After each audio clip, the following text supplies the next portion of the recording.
สาวเจ้าความหลังเก่าอายบ่ลืมลายเสียงเพลงอายควรเนื้อนวลได้ยินแล้วลืมเสียงนี้ก็คือเสียงเพลงห้องส่งให้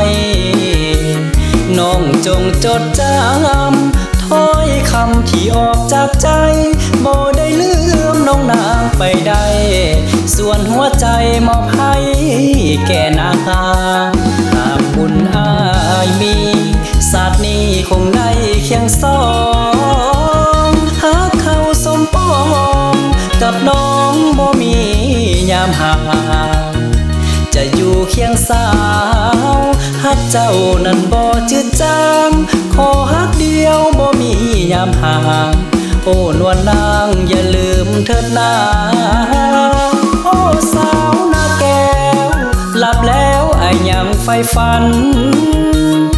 ทุกคืนทุกวันยังฝันเห็นดวงใบหน้าอยู่ห่างเพียงกา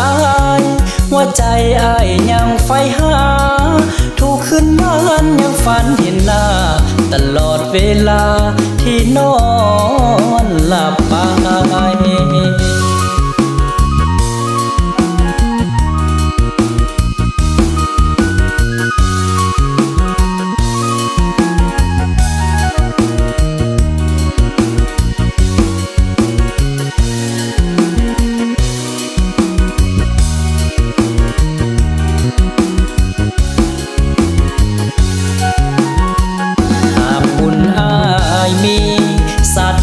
คงได้เคียงสองหากเขาสมปอ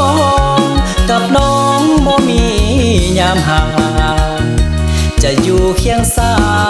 วฮักเจ้านั้นบ่จืดจางขอฮักเดียวบ่มียามห่างโอ้นวลนางอย่าลืมเถิดนาโอ้สาวนาแก้ว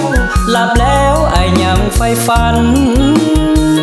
ทุกคืนทุกวัน